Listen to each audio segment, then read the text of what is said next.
Vamos lá, então a gente vai começar a nossa aula. Nós estamos falando aí sobre o livro de Efésios. Hoje nós vamos iniciar Efésios 4, que é a parte de aplicação prática de tudo aquilo que Paulo estava ensinando.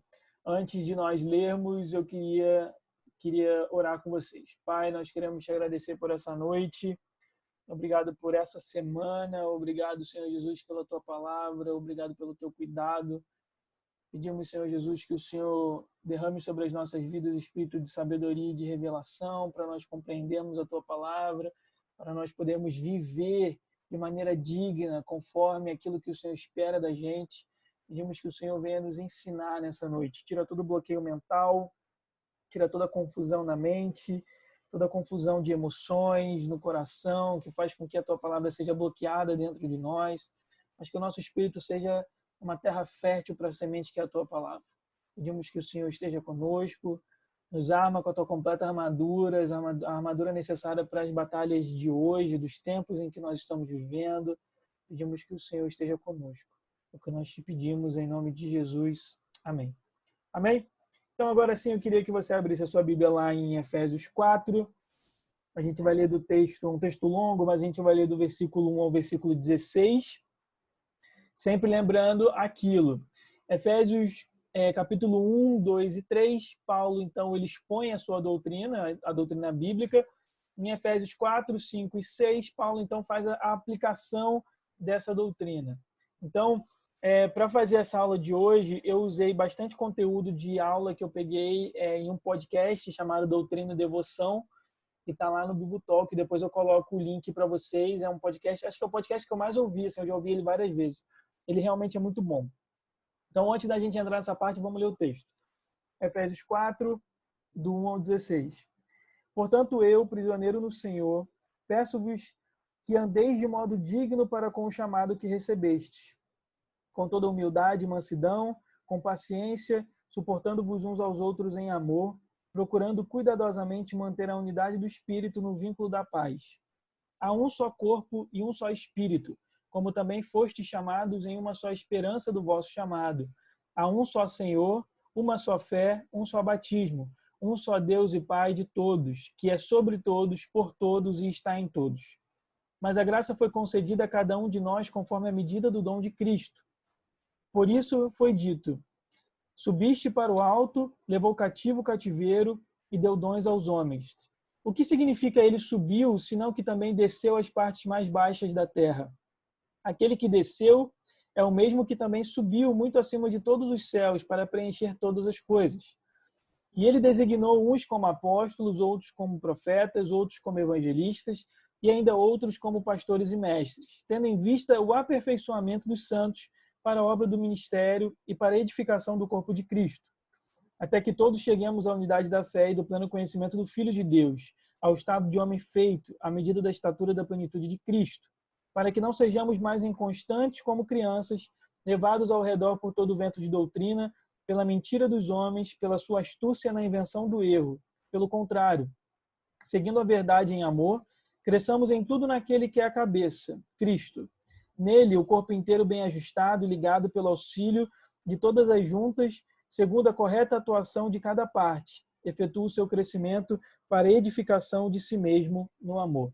Então, esse é o primeiro, é o início de Paulo falando aí sobre a aplicação, né? Falando sobre a aplicação da doutrina. E aí, deixa eu liberar a Michelle aqui. Eu vou espelhar para vocês a tela.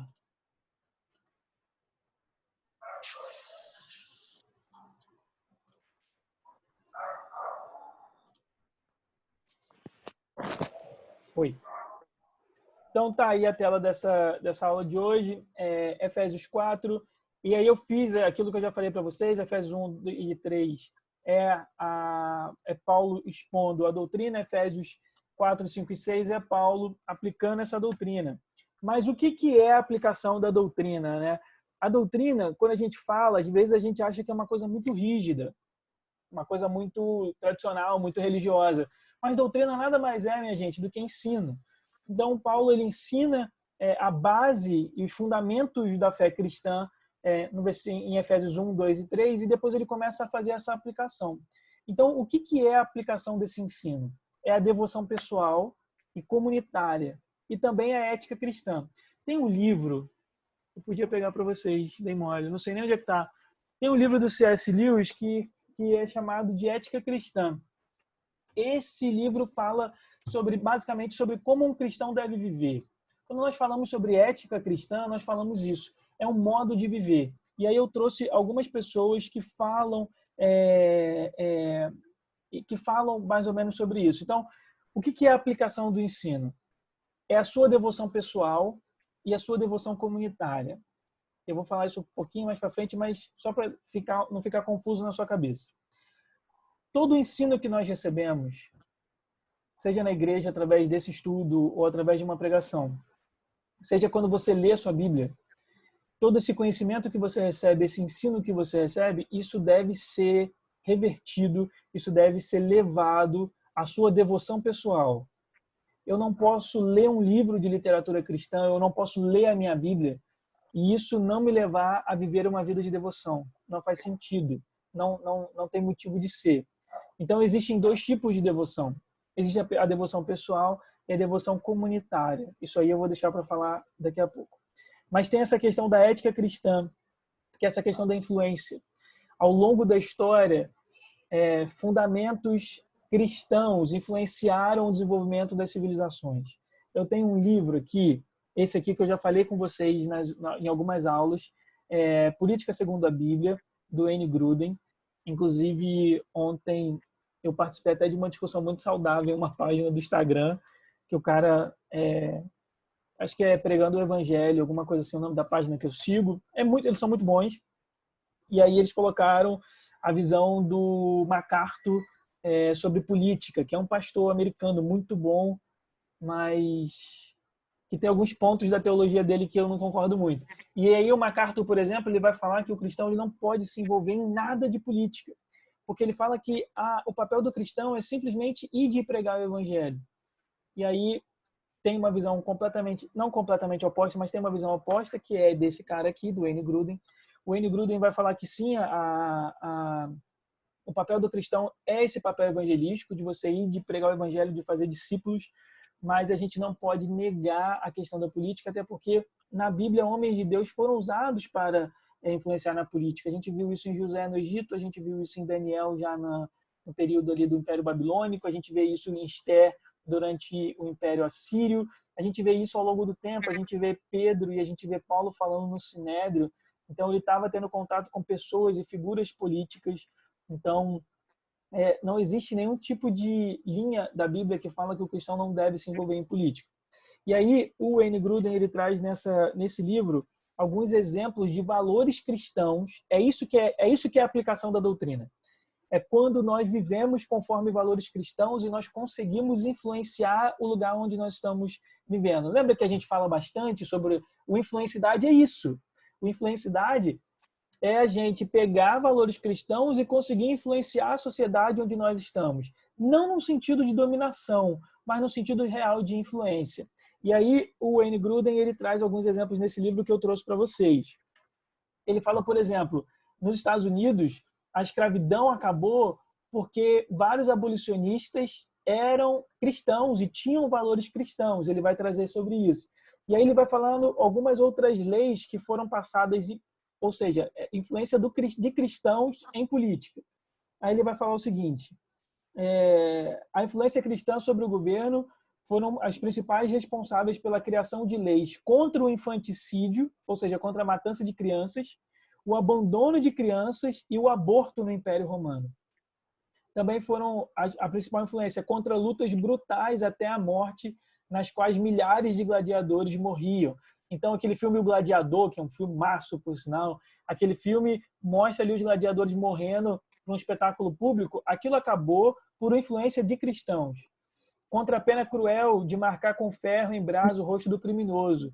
Antigamente, no Império Romano, se você era um criminoso, você recebia uma marca de ferro quente e você ficava com aquela cicatriz. Aonde você fosse, você tinha o estigma do seu crime.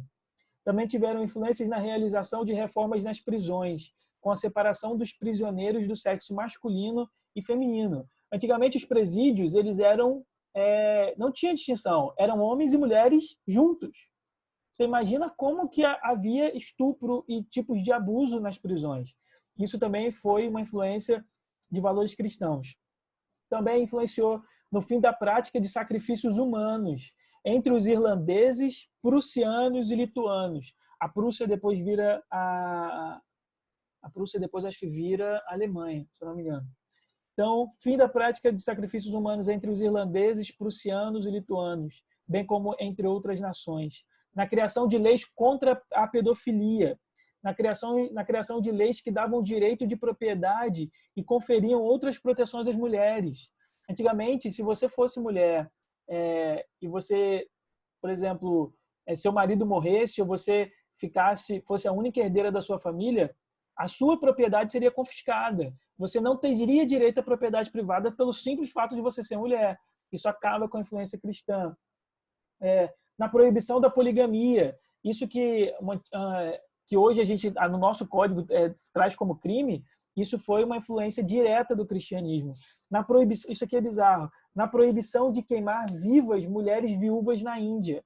As mulheres antigamente na Índia, se elas ficassem viúvas, elas eram mortas vivas, elas eram queimadas vivas na fogueira. Pelo simples fato de elas serem viúvas, elas não poderiam viver sem o seu marido. Aí você vira e fala assim, tá, gente, isso é uma coisa lá, sei lá, do século III? Não, isso acabou em 1829. Isso tem pouquíssimo tempo atrás, em termos de história. No fim da prática dolorosa e deformadora de enfaixar os pés de meninas na China. Eu não sei se vocês já viram isso em algum tipo de documentário ou algum filme. Antigamente, na China, durante alguns impérios, era um padrão de beleza que as mulheres chinesas tivessem os pés muito pequenos. Mas não é pequeno tipo, calça 36. Não é isso. Era pequeno tipo isso aqui. Aí você vira e fala assim, Thales, é impossível ter um pé assim. É impossível ter um pé assim de maneira saudável. O que acontecia? Conforme as meninas, as crianças iam crescendo, os pais quebravam os pés das meninas e enfaixavam os pés. Então, os pés eram quebrados, eles eram enfaixados e os ossos calcificavam daquela maneira. Então, os pés ficavam pequenos. Só que você não quebrava o pé uma vez, você quebrava o pé várias vezes conforme as crianças fossem crescendo para manter o pé daquela maneira. Então, isso acabou, essa lei, acabando com essa prática, ela foi promulgada em 1912. Então, foi agora também. Contribuíram ainda para persuadir oficiais do governo a começar um sistema de escolas públicas na Alemanha e a promover a ideia de escolarização obrigatória de todas as crianças em vários países europeus. Antigamente não tinha essa coisa de escola obrigatória para as crianças. Só estudava quem tinha grana, quem os pais podiam bancar. Então, essa coisa de escola pública, isso é uma influência de valores cristãos. O que é isso? Isso é ética cristã. Isso é a doutrina saindo da letra. Isso é você não ficar apenas na parte teórica, mas é você partir para a prática da coisa. Ok? Quem puder e quem quiser, quem tiver interesse, esse livro é muito interessante. Seguindo aí, já falei isso para vocês na última aula, esse é o John Stott, já falecido. John Stott falava isso. A doutrina leva a doxologia e ao serviço. O que é isso? Significa que o ensino te leva a você adorar a Deus. Doxologia é isso, é louvor, é você reconhecer a divindade de Deus, é você reconhecer todo o poder de Deus. Então, tudo que nós aprendemos nos leva a adorar a Deus e a servir a Deus. Esse é um outro cara que eu trouxe. Eu não consegui uma foto dele, as fotos dele são muito ruins e muito... só achei uma foto, na verdade. O Francis Folks foi um pastor e um teólogo da Nova Zelândia, já falecido, e ele escreveu vários comentários bíblicos. E o Hernandes usa muito o comentário dele. Olha o que ele fala. A conduta cristã tem origem na doutrina cristã. E o dever cristão deriva diretamente do débito indizível da gratidão que ele tem por tudo aquilo que recebeu em Cristo. Esquece a segunda parte aqui nesse momento. Mas olha a primeira frase. A conduta cristã tem origem na doutrina cristã. A maneira como eu vivo como cristão, ela tem origem nos ensinamentos da Bíblia. É por isso que, às vezes, quando a pessoa vem me perguntar determinada coisa, Thales, isso é pecado? Eu falo, tá na Bíblia? Tá. Então não tem por que a gente discutir. Tá na Bíblia? Não tá. E eu sempre falo, se não está na Bíblia, não sou eu que vou inventar. Então, a Bíblia é a nossa regra de fé, é a nossa regra de vida. Tudo que está na Bíblia é. O que não está na Bíblia eu não invento e não usurpo essa autoridade, falando, não, eu vou criar aqui uma doutrina. Não faz, a gente não pode fazer isso. Mas a doutrina cristã, ela tem origem, a conduta cristã tem origem na doutrina.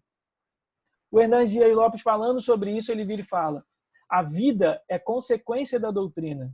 A doutrina, tá tudo errado aí, a doutrina é a base da vida. O que cremos determina como vivemos. Isso é muito interessante, essa parte final. O que cremos determina como vivemos. O que cremos, por exemplo, sobre a volta de Cristo determina como nós vamos viver. Se nós acreditamos que a volta de Cristo é apenas um folclore, então nós vamos viver a vida como nos tempos de Noé. Se nós acreditamos que a igreja não vai passar pela tribulação, então nós não nos preparamos para dias difíceis. Então, por exemplo, o que nós cremos acerca da volta de Cristo vai determinar como nós vivemos hoje. O que nós cremos, por exemplo, acerca da existência ou não do inferno, se o inferno de fato é uma realidade ou não, vai dizer como nós vivemos hoje. Porque existem cristãos que não acreditam no inferno. Eles acham que o inferno é aqui. Não é aqui, queridão. E a Bíblia deixa isso muito claro. Então, a maneira como o que cremos determina como nós vamos viver. E aqui eu trouxe para vocês aí essa questão da tela, os dois aspectos dessa devoção, né? Aquilo que eu falei para vocês, existe aí essa devoção individual e existe a devoção comunitária. Só um instantinho, gente. Existe essa devoção comunitária, existe essa devoção individual. E aqui eu quero falar sobre isso, eu quero falar sobre a importância da igreja. E aí quem falou isso foi o Cacau Marques, ele é um pastor e um teólogo brasileiro, um cara novo, gosto muito do ensino dele. Ele vira e fala o seguinte, a devoção individual garante que a nossa devoção é genuína. E a devoção comunitária garante que ela é fiel. O que é isso? A devoção individual é aquela devoção que você tem no seu dia a dia. Quando você entra no seu quarto, quando você faz o que Jesus mandou. Você, então, entra no seu quarto, fecha a sua porta, entra no quarto secreto, e o seu pai que tudo vê, ele vai te ouvir. E aí, essa devoção individual é a sua vida de relacionamento íntimo e individual, pessoal com Deus. Então, é o nosso dia a dia. Nós só nos encontramos coletivamente às quartas-feiras e aos domingos, e aqui sexta-feira por 40 minutos, 30 minutos. Ao longo de toda a semana, você deve cultivar um relacionamento com Deus. Através de leitura da palavra, através de uma vida de oração, através da prática de jejum, através da prática de adoração. Você não precisa adorar simplesmente quando você está na igreja e a equipe de louvor está tocando uma música. Por favor, coloque lá no seu Spotify ou coloque lá no seu YouTube, coloque uma música, gaste um tempinho, levante a mão e adore a Deus. Isso é devoção individual. Então, o que ele quer dizer, por exemplo, que a devoção individual garante que a nossa devoção é genuína? Significa que quando você chegar no coletivo, nos cultos de quarta, nos cultos de domingo, e quando de fato você levantar os seus braços e você juntar a sua voz com o restante da comunidade, significa que aquela devoção ali, a sua devoção vai ser genuína, não vai ser falsa. Não vai ser falsa no sentido de que, beleza, você só está adorando a Deus ali, naquele momento e naquele dia. É isso que ele fala. A sua devoção individual, ela garante que a sua devoção seja genuína, seja verdadeira, seja real, seja de verdade, seja fiel a quem Jesus é. Por outro lado, a devoção comunitária, ela garante que a sua devoção ela é fiel. Fiel a quê, Thales? Fiel àquilo que a Bíblia ensina.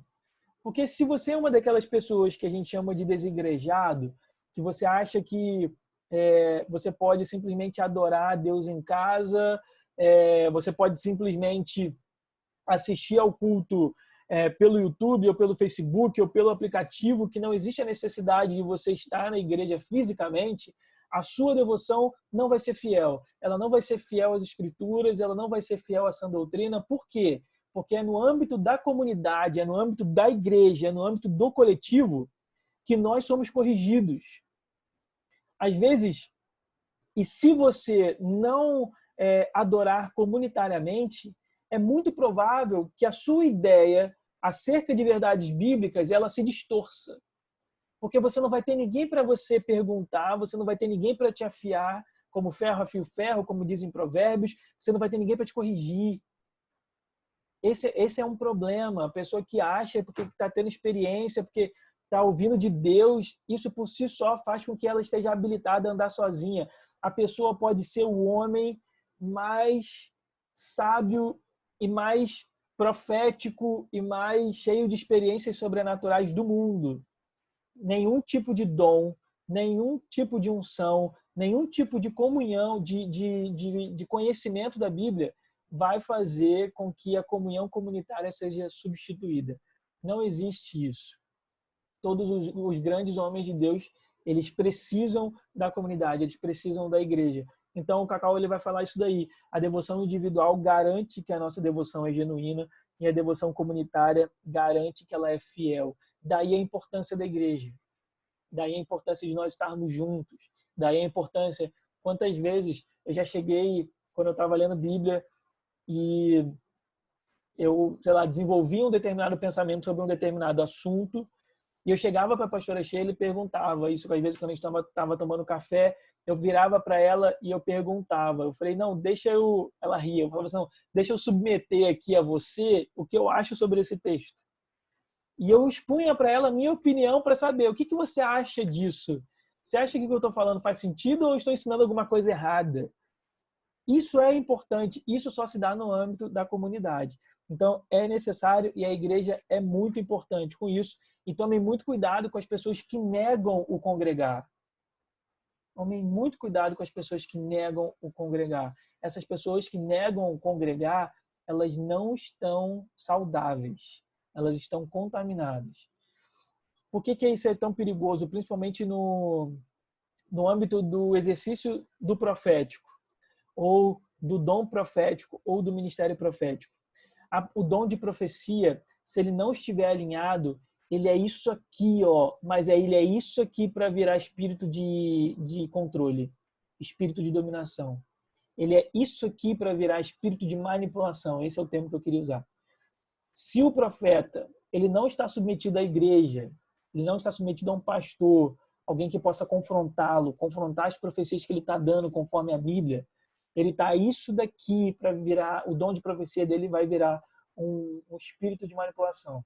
E aí ele deixa de ser um profeta para se tornar um feiticeiro. Porque o que é o espírito de feitiçaria? É o espírito de manipulação. Na Bíblia, biblicamente falando, é isso. O espírito de feitiçaria é um espírito de manipulação. Então, tomem muito cuidado com esses profetas aí que têm vários poderes, várias experiências, mas ele não tem alguém para prestar conta. Geralmente essas pessoas não são saudáveis, ok? Queria que você abrisse a sua Bíblia, por favor, em João 5. Se alguém quiser interromper, é só me falar. Mas queria que você abrisse a sua Bíblia em João 5, para a gente ver o que Jesus ensina sobre doutrina e a aplicação da doutrina. João 5. Isso é Jesus conversando com os fariseus.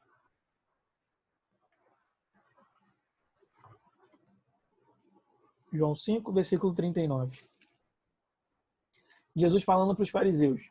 Vós examinais as escrituras, pois julgais ter nelas a vida eterna, e são elas que dão testemunho de mim. Mas não quereis vir a mim para terdes vida. Vamos de novo e com calma. Jesus está falando para os fariseus, uns caras que conheciam a Bíblia de trás para frente. Aqui a Bíblia, no tempo antigo deles, era o Antigo Testamento. Mas eles conheciam muitas palavras, eles conheciam Isaías, eles conheciam as profecias de Zacarias, eles conheciam toda a Bíblia. Gênesis, eles conheciam tudo. Vós examinais as Escrituras, ou seja, vocês estudam as Escrituras, pois julgais ter nelas a vida eterna. E são elas que dão testemunho de mim. Quando você lê, aí ele falava assim, como vocês leem Gênesis, eu estou em Gênesis, porque eu almocei com Abraão. Quando vocês leem sobre a criação, vocês leem sobre mim, porque eu estava no momento da criação. Quando vocês leem Isaías, a parte lá do que hoje para a gente é o capítulo 53, vocês leram sobre mim. Esse é o meu futuro. Esse é o meu futuro. Mas aí ele vira e fala assim: vós examinais as escrituras, pois julgais ter nelas a vida eterna, e são elas que dão testemunho de mim. Mas não quereis vir a mim para terdes vida. Em outras palavras, Jesus está falando assim: olha, a doutrina, o texto, as escrituras, e as escrituras são caminho para mim, são caminho para vocês chegarem a mim, são caminho para a devoção. Nós devemos usar a palavra e a doutrina para ir até Jesus. O conhecimento da Bíblia, minha gente, ele não é um fim em si mesmo. A Bíblia é o próprio verbo escrito. Ele é o próprio Jesus escrito. A Bíblia deve nos levar a ir até Jesus. Esse é o caminho. Então, Jesus, quando ele trata aí sobre doutrina e aplicação da doutrina, ele está falando, olha, a Bíblia é o caminho pelo qual vocês chegam até mim. Não sejam como os fariseus, que examinam as escrituras, mas não querem vir até mim. Não sejam como os teólogos, realmente existem teólogos assim. Não sejam como os teólogos que só examinam a letra, mas não têm vida de devoção, não têm uma vida que a gente chama de uma vida piedosa. O que é uma vida piedosa? É uma vida de pena dos outros? Não. A piedade bíblica é devoção. É você ter a sua vida de oração, é você ter o seu hábito de fazer jejum, é você ter o hábito de ler a palavra de Deus todos os dias. A Raquel está fazendo um desafio aí com as mulheres, né? Estão lendo toda a Bíblia em 90 dias. Vocês são guerreiras. Tomara que vocês consigam finalizar isso. A leitura da Bíblia toda em 90 dias. Nós temos que ter isso. E aí Jesus vira e fala isso. Nós devemos, então, usar a palavra para nós irmos até Jesus. Eita, peraí que saiu aqui. Então, Paulo explica aí a importância da unidade da fé lá em Efésios 4. Vai, Flávia. Não, que eu achei interessante, porque quando ele fala que eles conhecem a palavra para terem a vida eterna, mas que eles não querem a Jesus, que é a vida eterna, porque Jesus é a palavra, né? Na verdade, eles vão a Jesus, mas eles não reconhecem isso. Né? Eles vão realmente a Jesus, mas sem reconhecer que a palavra que eles vão é o próprio Jesus. Eles não conseguiam reconhecer exatamente isso. Aí Jesus fala assim, olha, mas a palavra que vocês examinam é justamente a palavra que dá testemunho de mim. Eu estou lá nas letras que vocês... Porque, na verdade, ele é a palavra, né? Ele é a própria palavra. Ele é a própria palavra. Hoje a gente sabe que ele é a própria palavra por causa de João 1, mas João 1 ainda não tinha sido escrito por... Escrito, né? Exatamente. Mas assim, teve essa questão de eles não reconhecerem Cristo ali. Alguém levantou a mão também. Quem foi? Guilherme. Eu. Vai. Otávio, esse texto me chama a atenção com uma coisa que às vezes eu fico até com medo, né? Quando fala que todas essas pessoas que viviam no convívio da palavra, estudando, aquela coisa toda, eles achavam que eles tinham vida, né? Nele mesmo, né? Que eles estavam salvos, vamos colocar assim, por aí vai, né? Para eles eles estavam num caminho totalmente ok, totalmente certo, não havia dúvida, né? Sim. No entanto, Jesus, que era a consumação daquilo que eles tanto estudavam, estava ali na frente deles, falando com eles, se relacionando de alguma forma com eles, mas mesmo assim eles não conseguiam enxergar. Aí o que me dá medo às vezes é essa incapacidade de reconhecer se a gente está certo ou errado, entendeu? A gente pode achar que a gente está ok, tudo bem, passa uma semana linda, maravilhosa, né? E de repente a gente nem consegue descobrir, não faz nem ideia de que a gente está indo pro buraco totalmente, entendeu? Mas aí vamos lá. Como é que duas coisas da sua fala que são interessantes. A primeira, como que a gente sabe que tá tudo bem ou que não tá tudo bem? Para mim, particularmente, tá? Ficar claro nessa palavra e em outros, né, em outras passagens bíblicas também, que um homem por si só ele não tem muita capacidade de julgar isso, tá? Tem que chegar alguém que conheça Exato. acima, né, que nesse caso é a autoridade espiritual, Jesus aí no caso, para poder não é só nem explicar, né, revelar para a gente que algo não está certo. Ó, Ou que beleza. algo está certo, entendeu? Sim, tem esse aspecto, mas tem um aspecto mais prático, talvez, da coisa. Como muitas das vezes que nós somos corrigidos, não corrigidos, mas no sentido de que, olha, você não está bem, na igreja. A igreja tem esse papel de mostrar e de apontar e de chamar a atenção. Olha, você não está bem. Olha, o que você está pensando não está correto. Olha, a sua atitude não é a melhor atitude para essa situação.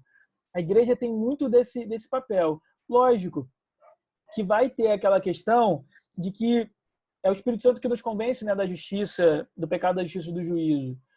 E aí, por que talvez que os fariseus tiveram essa dificuldade? Porque a espiritualidade dos fariseus era uma espiritualidade morta.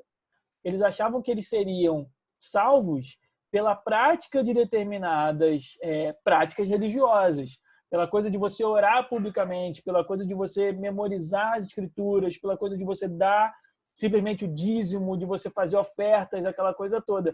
Era uma espiritualidade morta, era a prática de disciplinas espirituais, sem nenhum tipo de intenção no coração, era aquela coisa que a pessoa simplesmente fazia por fazer. Jesus falou isso, né? Vocês me adoram com a boca de vocês, mas o coração de vocês está longe de mim. É essa questão da espiritualidade morta. Então, existem duas coisas. Uma coisa é você tentar manter, estudar a palavra de Deus, mas tentar manter uma vida espiritual saudável, porque o Espírito Santo vai nos convencer diariamente. E a outra coisa é viver em comunidade. A comunidade ajuda a gente a não sair do rumo. Concordo com você. Uma igreja saudável, né? Exato. Ela é totalmente capaz uma igreja saudável, uma liderança saudável. É totalmente capaz de filtrar esse tipo de problema na vida de alguém, né? Sim, sim.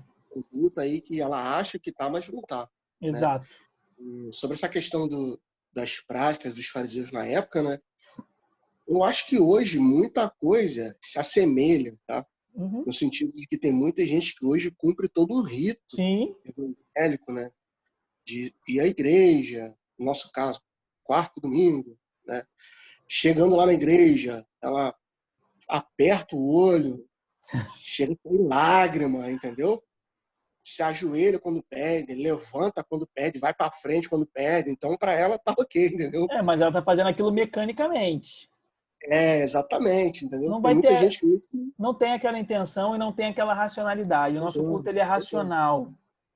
Essa é a questão. Para essas pessoas, a gente tem que orar e incentivar a continuar, mas a continuar com o coração correto. Guilherme, deixa eu te falar, você tem 2 minutos para dar o seu recado. Vai.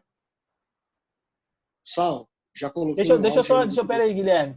A gente vai terminar por aqui. O Guilherme tem um recado para dar para gente. Então, ele vai dar esse recadinho aí no final, porque a gente tem 1 minuto e 50 segundos. Vai. Tá, meu áudio foi de 3 minutos, eu vou tentar reduzir o máximo aqui.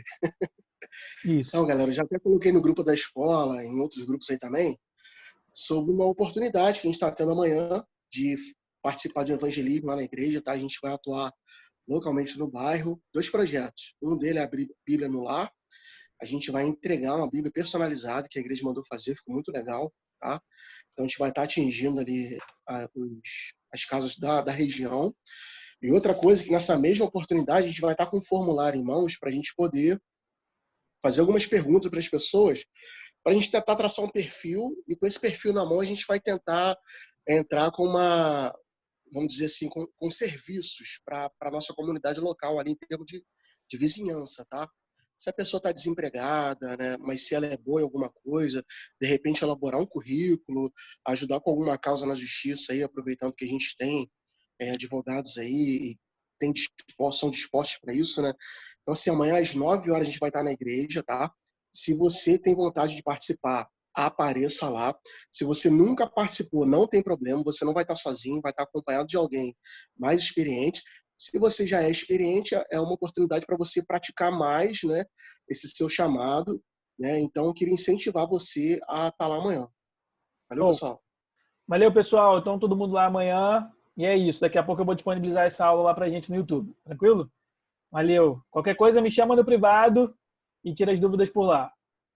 Se tiver dúvida, pode me chamar também, que eu estou aí para responder. Beleza. Tamo junto, galera. Bom final de semana. Valeu, galera. Boa noite. Boa noite.